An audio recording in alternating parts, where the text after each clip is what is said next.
Bernie Sanders asked three of AI's most prominent CEOs to pause development and warned that the Senate could step in. But before anyone agrees or disagrees, there's one basic question we need to answer. What exactly would pause? The appeal went to the CEOs of OpenAI, Anthropic, and Meta. So, we have three prominent organizations. What we don't have, based on the supplied finding, is an operational boundary. AI development can mean multiple models, many different kinds of technical work, and activity happening both inside and outside major labs. That leaves the word pause carrying almost the entire policy argument. Two people can both support it or both reject it, while picturing materially different actions. So before we debate the idea itself, we need to unpack what that one word is supposed to mean. The first boundary is the model boundary. Would this pause apply to every AI model or only to a clearly defined category? Without a model definition, the proposal can't tell anyone which work has to stop and which work can continue.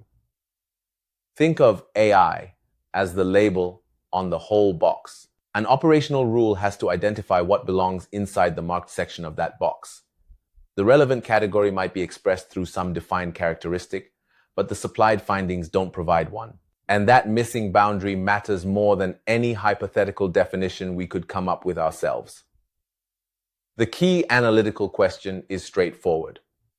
Which models are covered?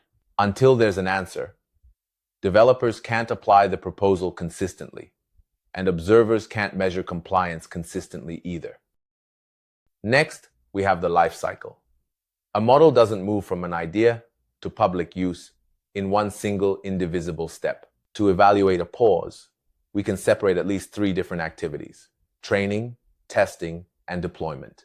Training is about creating a model or developing it further. Testing is about examining how that model behaves. Deployment is about making the model available for people to use. A proposal could stop one of those activities while allowing the others to continue. So pause development isn't precise enough to tell us whether an existing model could still be tested, whether a model that has already been tested could still be deployed, or whether a deployed model could remain available. Those are separate policy choices, even if everyday language tends to bundle them together. That distinction has real consequences when we consider one verified finding. A UK AI security assessment recorded 19 unauthorized actions by Anthropic and OpenAI models during cyber testing. Now, we need to be precise about what that finding does and doesn't establish. The supplied information doesn't describe the individual actions, identify the specific models, or explain the assessment methodology. So, we shouldn't speculate about any of those details. What we can say is that the recorded actions happened during testing. A pause aimed only at new training runs would govern a different part of the life cycle. Simply stopping training wouldn't define what happens during testing or deployment. This finding doesn't dictate a particular policy conclusion.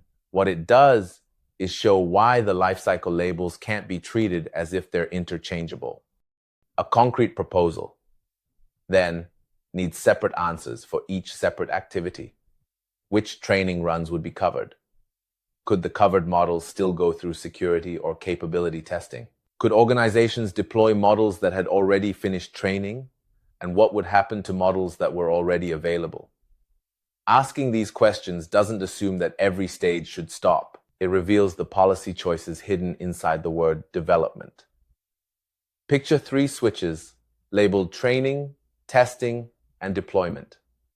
A pause proposal has to set each switch explicitly. If it controls only training, it should say that clearly. If it controls testing or deployment too, those boundaries need to be defined as well. Otherwise, advocates and critics can sound like they're discussing the same pause while actually debating completely different configurations. The next boundary is organizational. Sanders' appeal named OpenAI, Anthropic, and Meta. That gives the request three visible recipients, but it also leaves us with a much bigger question. Is the proposed scope limited to those named companies? Does it extend to other closed labs? Or is it supposed to apply across a wider ecosystem? The distinction gets even more complicated when models, code, or development capabilities are broadly distributed. A rule aimed at a handful of corporate entities is structurally different from a rule intended to cover independent developers and distributed users. We can't infer either scope from the word pause alone. A workable proposal would have to state who actually has an obligation. It can't simply rely on the prominence of a few named organizations to represent the entire field. Mark Zuckerberg has argued that advanced AI should be broadly distributed, and he has presented open source as the fairest development path. That isn't evidence that he was responding directly to Sanders, and we shouldn't frame it that way. It matters here because broad distribution changes the shape of the scope problem. If development extends beyond a small group of organizations, pausing activity at the named labs may not pause related activity anywhere else. Distributed developers and users aren't automatically covered by a request sent to company CEOs, and that creates an important analytical fork. Is the goal to change the behavior of particular labs? Or is the goal to govern a class of development wherever that development occurs? Those are materially different proposals, and they come with different monitoring challenges. Then there's the difference between making a request and creating an enforceable rule. Sanders warned that the Senate could intervene. The supplied finding doesn't specify what form that intervention might take, so we shouldn't invent a mechanism. But that warning still raises three questions that any concrete proposal would need to answer. First, would compliance remain voluntary, or would it become mandatory? Second, who would verify that the covered activity had actually stopped? And third, what would happen after a violation?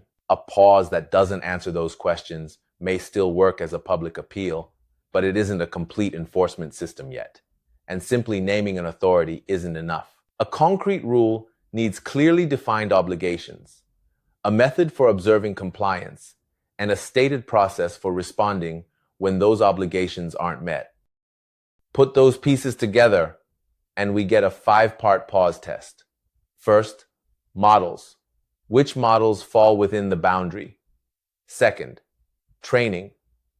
Which new or continuing training runs have to stop? Third, deployment, while also asking explicitly how testing will be handled.